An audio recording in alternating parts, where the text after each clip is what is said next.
Hello नमस्कार दर्शकों, झनक सीरियल में आप सभी का स्वागत है। आज के एपिसोड में जहाँ पे हम देखते हैं कि पराशर जो होता है वो गंगा को डांट लगाता है कि अगर तुमको यहाँ पे नहीं रहना और तुमको लगता है कि ये रंगोली नहीं बना सकती झनक, तो तुम यहाँ से जा सकती हो, बाकी किसी और को दिक्कत हो तो बताओ।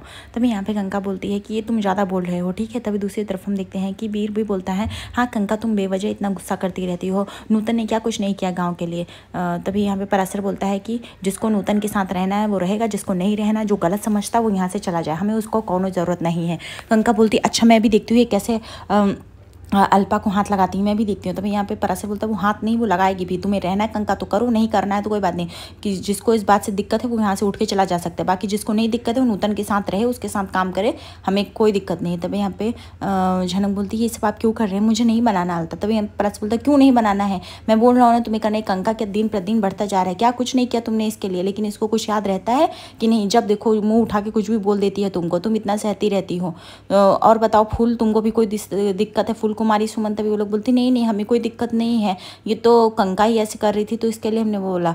दूसरी तरफ हम देखते हैं कि यहाँ पे मेनका का हल्दी रस्म की शुरुआत की जाती है, जहाँ पे पूरे परिवार के लोग जो होते हैं बारी बारी से सब हल्दी का रस्म कर रहे थे, जहाँ पे ईशानी और पूरे ग्रुप वाले डांस कर रहे थे, घर में खुशियों का एकदम माहौल रहता है। दूसरी तरफ हम देखते हैं कि मेनका की मम्मी कहती हैं कि बस मेरी मेनका की शादी जल्द से जल्द हो जाए और अच्छे तरीके से हो जाए, कोई भी अड़चन नहीं आने पाए। तो उसकी दादी कहती है हाँ हाँ बस अब अच्छे से ही होगा सब। लेकिन जैसे उसकी दादी की नज़र जीत पे पड़ती है वो एकदम से मानो शौक हो जाती है, बोलती है यहाँ पे जीत क्या कर रहा है। तभी यहाँ पे मेनका की माँ बोलती है अब तो लगता है मेरी बेटी की शादी में अड़चने आ जाएंगी, अब मैं क्या ही करूँ, ये सब अड़चने नहीं आती अगर ईशानी ये सब नहीं करती, अब तो मुझे डर डर के रहना पड़ेगा। तभी ईशानी की माँ ईशानी के पापा यानी अभिजीत को बुलाती है और अंबिका समझाती है उनको कि ये सब आपकी बेटी की वजह से हुआ है, अब से आप लड़ने के लिए मत जाइए, ठीक है। तभी यहाँ पे वो बोलता है क्यों नहीं लड़ सकता, मैं इस घर का बेटा नहीं हूँ। तभी यहाँ पे मेनका की माँ कहती बेटे तो हो आप, आते तो 2 दिन के लिए, बाकी झेलना तो हमें पड़ता है, बेहतर ये होगा कि भाई साहब आप इन सबसे दूर रहो।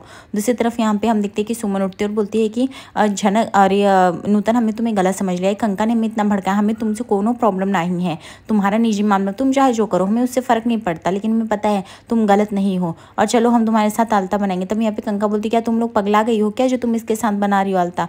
तभी यहाँ पे पराशर बोलता लोग पगलाई नहीं, वो लोग तुम्हारे साथ इसलिए रहती ताकि तुम्हारा मन बना रहे। मैंने बोला है तुम अकेली रहती हो, तुम्हारे अंदर हाव भाव जो चलते हैं, तुम किस पीड़ा से गुजर, लेकिन तुमने इस बात का फ़ायदा ही उठा लिया है। तुमसे क्या 2-4 लोग मीठे प्यार से बात कर लेते, तुम्हारे साथ रहते तो तुम अपने आप को पता नहीं क्या समझने लगती हो।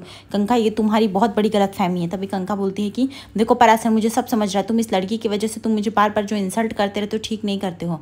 तभी यहाँ पे पराशर बोलता है हम कुछ नहीं इंसल्ट करते, तुम्हें मुँह बनाना है, रोना है, गाना है, जो करना है करो, तुम यहाँ से जा सकते हो, तुम्हें कोई रोक टोक नहीं है, ठीक है। तभी यहाँ पे कंका बोलती है तुमने इतनी बड़ी बात बोल दी है, ठीक है मैं अब चली जाऊंगी। इसके बाद कंका जो होती है उन लोग को बोलती है कि ठीक है अब मैं जा रही हूँ, रहो तुम लोग इसके साथ, और पराशर तुम्हें ये बहुत कीमत भारी चुकानी पड़ेगी, तुम ये देख लो, तुम ये जो कर रहे हो बहुत गलत है। पराशर बोलता है कोई कीमत चुका ही नहीं रहा हूँ मैं, उल्टा नूतन के रहने सब कुछ अच्छा है। तभी यहाँ पे उसकी माँ अभिजीत को समझाती है देख बेटा तू साल में आता है 1-2 बार और बाकी सब तो तेरा बड़ा भाई सब कुछ संभालता है, तो तू इन सब में मत पड़, तुझे नहीं पता गांव के रीति रिवाज, गांव के रूल्स क्या होते हैं, हम लोग यही सह रहे हैं और बाकी लड़कियां भी हमारी, लेकिन तेरी बेटी बड़ी ज़िद्दी है। अभिजीत बोलता है मेरी बेटी ज़िद्दी नहीं माँ, मेरी बेटी सही है, मैंने उसको इंडिपेंडेंट रहना सिखाया है, लोगों के सामने गलत के सामने आवाज़ उठाना सिखाया है। कोई है गाँव की लड़की जिसकी हिम्मत है वो चाटा मार सके, लेकिन मेरी बेटी ने किया, मेरी बेटी डरती नहीं किसी से। तभी उसकी माँ बोलती है ये सब शहर में अच्छा लगता है बेटा, गाँव में नहीं, गाँव में हमें झेलना पड़ेगा, उस जीत से तू क्या कर लेगा, यहाँ पे पुलिस भी नहीं सुनती है। तभी मेनका की माँ बोलती है और मुझे मेरी बेटियों की शादी अच्छे से करनी है, आपकी बेटी आए भड़काए वो सब नहीं करना है भाई साहब, आप भी इस बात को समझिए। अभिजीत बोलता है जब ईशानी की कोई गलती ही नहीं है तो फिर क्यों आप लोग उसको गलत ठहराएं। तभी अंबिका बोलती है कि माँ आप शांत हो जाइए, आप ये सब क्यों बोल रही हैं। तभी यहाँ पे माँ बोलती है मुझे तो डर लग रहा है उसकी शादी होगी, उस घर का क्या होगा। अंबिका बोलती है आप मेरी माँ के बेटी के लिए श्राप मत दीजिए। तभी उसकी माँ बोलती है मैं श्राप नहीं दे रही हूँ ना बद्दुआ दे रही हूँ, लेकिन मुझे डर लग रहा है, वो भी मेरी पोती है, उससे भी मेरा खून का रिश्ता है, लेकिन तुम लोग क्यों नहीं समझते उसके अंदर जिद्दपना जो है वो हटाना पड़ेगा, लड़कियों के अंदर इतना जिद्दीपन अच्छा नहीं है आगे के लिए।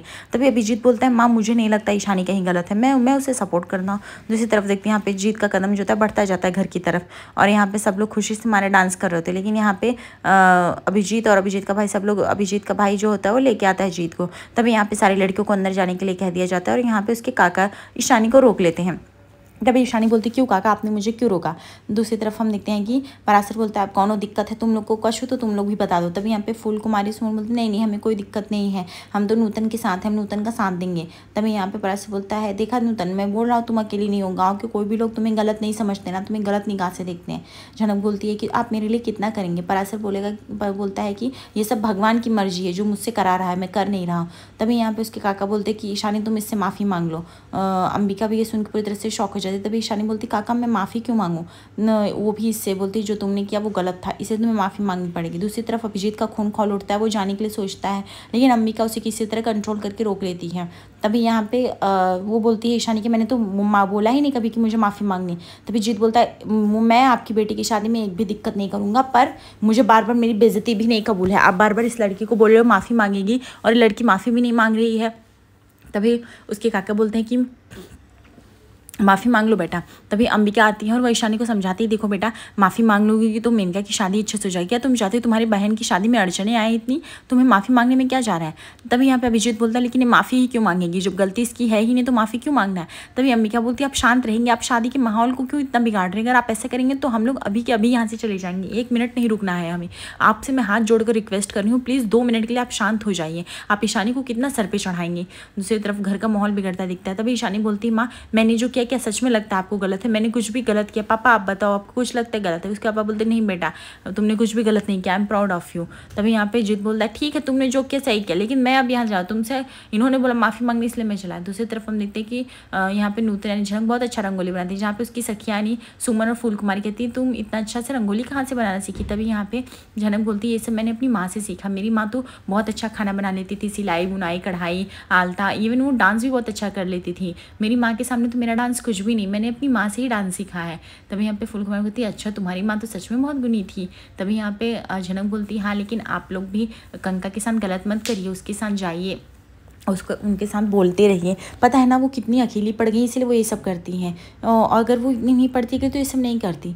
दूसरी तरफ वो बोलती है कि और बहुत समय पहले मेरी एक दोस्त थी शानी नाम था, कश्मीर में मिली थी, उसके पापा की पोस्टिंग बट पता नहीं कहाँ होगी, फिर वो लोग चले गए, फिर मैं कभी नहीं मिल पाए, बहुत अच्छी थी, बहुत गहरी दोस्ती थी हमारी। दूसरी तरफ यहाँ पे उसके काका समझाते हैं कि देखो तुम चुपचाप अगर माफ़ी मांग लोगी तो कुछ हो नहीं जाएगा, हमारी इज्जत बच जाएगी, हमारी शादी में कुछ अड़चने नहीं आएंगी। जीत बोलता है कि रहने दो इसको, माफ़ी तो मांगा नहीं जा रहा, तुम लोग क्यों बुला ले। तभी अंबिका बोलती देख ईशानी अगर तुम मुझसे माफ़ी नहीं मांगे तो आज के बाद तुम मुझसे बात भी मत करना। तभी ईशानी बोलती ठीक है मैं बोल देती सॉरी, वैसे मैंने जो किया तुम अगर मुझसे सॉरी भी बुलवा ले तो ये एक ज़बरदस्ती का सॉरी है, मेरे दिल का सॉरी नहीं है, ये बात तुम अच्छे से जानते हो, इसलिए मैंने जो किया मुझे कोई पश्चाताप नहीं, मैंने जो किया एकदम सही किया। जीत बोलता है क्या इसी चीज़ के लिए, इसी बेइज्जती के लिए आपने मुझे वापस बुलाया, मेरी बेइज्जती हो वापस से, मैं वहाँ पे था ठीक नहीं था, आपने तो बुलाई लड़की माफ़ी मांगेगी। मैं एक बार कान खोल कर सुन लीजिए, मुझे बार बार मेरी बेइज्जती नहीं पसंद है, ऑलरेडी ये लड़की बहुत बार मेरी बेइज्जती कर चुकी। तभी उसके छोटे वाले काका समझाते हैं कि देखो ईशानी तुम अगर अच्छे से माफ़ी मांग लोगी कि तो हमारे घर की मान मर्यादा बच जाएगी।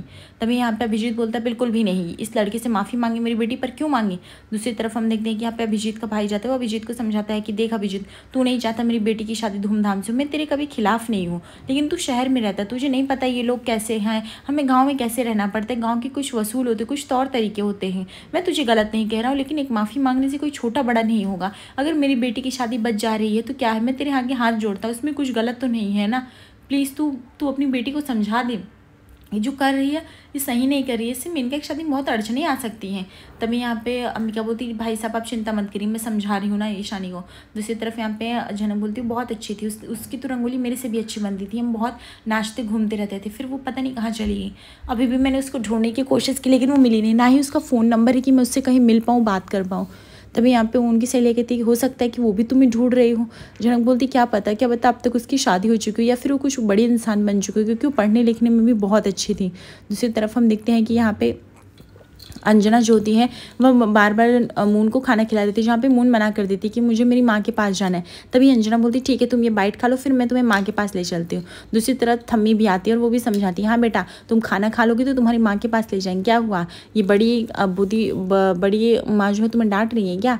दूसरी तरफ लोग बच्चों को बहका फुसका रहे थे लेकिन वो नहीं फंस सकती है। दूसरी तरफ बिपाशा फ़ोन करती है और वह तनुजा जो होती है सब कुछ एक्सप्लेन करती है। तभी बिपाशा बोलती हूँ माय गॉड काकू इतनी अच्छी न्यूज़ दिया है आपने, मतलब अर्शी और अभी अनी का खोया हुआ बच्चा मिल गया, इससे ज़्यादा क्या चाहिए। तभी तनुजा बोलती टेंशन ये है कि वो सब झनक के हाथों हुआ और हम लोग कैसे यकीन कर ले कि वो बच्ची अर्शी और अनिरुद्ध की हो सकता है कि ये बच्ची झनक की भी हो, वो अपनी माथा सड़ने के लिए दे दी हो। हमें क्या प्रूफ है, वो झनक जो कुछ भी बोल दे मेरा बेटा तो दब के सुन लेता है, लेकिन हम लोग क्यों सुने।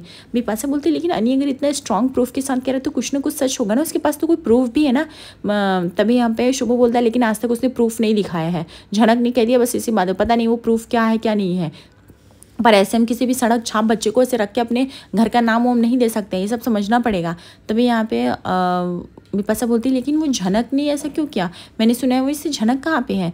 तो दूसरी तरफ हम देखते हैं कि झनक को काफ़ी थकान महसूस हो रही थी, वो बैठी रहती। तभी पराशर आता है, बोलता है क्या हुआ बैठी हुई हो, कुछ खाओगी पियोगी नहीं क्या। झनक बोलती नहीं मुझे भूख नहीं है, जो भूख लगेगी मैं खाना खा लूँगी।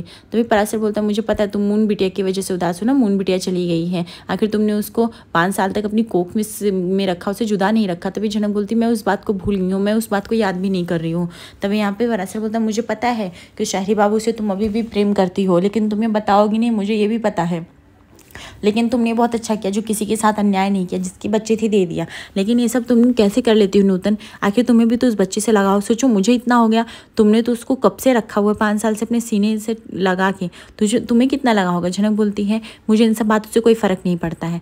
तभी पराशर बोलता है देखो क्या हालत हो गई है तुम्हारी। दूसरी तरफ ईशानी बोलती ठीक है मैं बोल देती हूँ, और ईशानी बोलती ठीक है सॉरी करके। तभी यहाँ पे दूसरे लोग भी जो काका लोग होते हैं वो जीत से माफ़ी मांगते कि बस तुम मेरी बेटी की शादी हो जाने देना, कोई अड़चने मत लाना। तभी जीत बोलता ठीक है मैं सोचूंगा, मैं कोई अड़चन नहीं लाऊंगा, अगर ये लड़की माफ़ी मांग ले रही तो मुझे कोई दिक्कत नहीं है। उसके बाद ईशानी माफ़ी मांग के जो होती है वहाँ चले जाती है। तभी यहाँ पे जीत जो होता है अपने दोस्त से कहता है लड़की में क्या मस्त आग है ना। तभी देख अभिजीत जो होता है वो भड़क जाता है, बोलते तुम्हारी हिम्मत कैसे हुई ये चीज़ बोलने के लिए, तुमको क्या लगता है तुम मेरी बेटी के बारे में ये बोलोगे। तभी बोलता है अरे मैंने कुछ गलत नहीं बोला अंकल, मैंने बस बोला लड़की की आंखों में आग है, इसमें क्या गलत बोला। अरे आपकी बेटी में एक अलग ही जज्बा है, एक अलग ही आग देखने को मिलना, उत्तेजना है, इसमें मुझे नहीं लगता कुछ अलग गलत बात है, लेकिन उस आग को बुझाने के लिए भी तो कोई चाहिए। तभी यहाँ पे अभिजीत बोलता है तुम सारी हदें पार कर रहे। तभी यहाँ पे उसका दोस्त बोलता है अरे अंकल आप छोटी सी बात को इतना बड़ा कर रहे, कुछ भी नहीं है। तभी अंबिका जो थी बात को संभालते हुए बोलती बस अभी कोई लड़ाई नहीं करेगा, बस यहीं पे हम बात को स्टॉप करते हैं और इससे ज़्यादा कुछ नहीं बोलते हैं, और चलो अभी शादी के प्रोग्राम में हम लोग पार्टिसिपेट करते हैं। दूसरी तरफ यहाँ पे बिपाशा बोलती है कि मुझे ऐसा लगता है कि आप लोग एक क्यों नहीं DNA टेस्ट करा लेते। तभी यहाँ पे तनुजा बोलती है अब तो लगता है वही कराना पड़ेगा, एक DNA टेस्ट से ही पता चलेगा, लेकिन वो नहीं देने देगा तब ना DNA टेस्ट। वैसे वो झनक भी पता नहीं किस गाँव के लड़के से शादी कर ली है, 5 साल से रह रही, इसलिए अनी का माइंड और डिस्टर्ब है, इसलिए वो उसके पास भी नहीं जाना चाहता। लेकिन छोड़ो हमारी प्रॉब्लम ही सॉल्व हो गई। जब यहाँ पे विवाह बोलती हैं अब पता नहीं उसने तो आमतौर पे तुम्हारी जैसी शादी की नहीं होगी, भाग के की होगी या गांव में जाके किसी से की होगी। एनीवेज हमें ये सब बातों पे इतना ध्यान नहीं देना चाहिए। पर काकू अपने न्यूज़ बहुत अच्छी दी, अगर वो मून मतलब जो भी लड़की है अगर वो झनक की बेटी नहीं या फिर अनी अर्शी की आप एक DNA टेस्ट करा लो। तभी यहाँ पे तनुजा बोलती है हम लोग सोच रहे हैं DNA टेस्ट करा लेंगे बढ़िया रहेगा, लेकिन बस अनिरुद्ध बीच में नहीं आना चाहिए और यही हमारे लिए बेहतर साबित होगा। दूसरी तरफ यहाँ पे झनक बोलती है आप मेरे लिए इतना क्यों सोचते हैं। पराशर बोलता है वही तो जो तुमको छोड़ दिया, जो तुम्हारी इज्जत भी नहीं करता, तुम्हारे गाँव के सामने बेइज्जती करके चला गया, तुमने उसके लिए अपनी जीवन त्याग दिया, और जो तुम्हारे बारे में हर रोज़ सोचता रहता है, तुम्हें खुश करने की सोचता है, तुम उसके बारे में सोचती तक भी नहीं हो। तभी यहाँ पे झनक बोलती है कि पराशर आप प्लीज़ ये सब बातें मत करिए, मैं आपसे कितनी बार कहूँ कि मुझे इन सब बातें नहीं करनी है, ना इन सब में दिलचस्पी, कौन क्या बोलता है क्या नहीं बोलता मुझे फ़र्क नहीं पड़ता है। और आप जो लड़ाई लड़ रहे हो गाँव के लिए प्लीज़ उसमें मुझे शामिल कर लीजिए, मुझे भी लड़ना है, मेरी भी ज़िंदगी को एक मकसद मिल जाएगा, वरना मैं तो ऐसे नहीं रह सकती। पराशर बोलता है मैं तुम्हें वही सोच रहा हूँ, तुमने अपनी पूरी ज़िंदगी लगा दी दूसरों में, अपने लिए कुछ बचाया नहीं, अब तुम मेरे साथ लड़ना चाहती हो, बहुत रिस्क है। झनक बोलती कोई भी नहीं, रिस्क मैं उठा लूँगी, मुझे इससे दिक्कत नहीं है। आज रात के एपिसोड में देखेंगे जहाँ पे झनक अपनी प्रेगनेंसी की न्यूज़ ईशानी को सुनाती है, जहाँ पे ईशानी एकदम खुश होती है, लेकिन तभी देखते ईशानी को गुंडे किडनैप करके ले जाते हैं, जहाँ पे झनक उसे बचाने में सफल हो जाती है।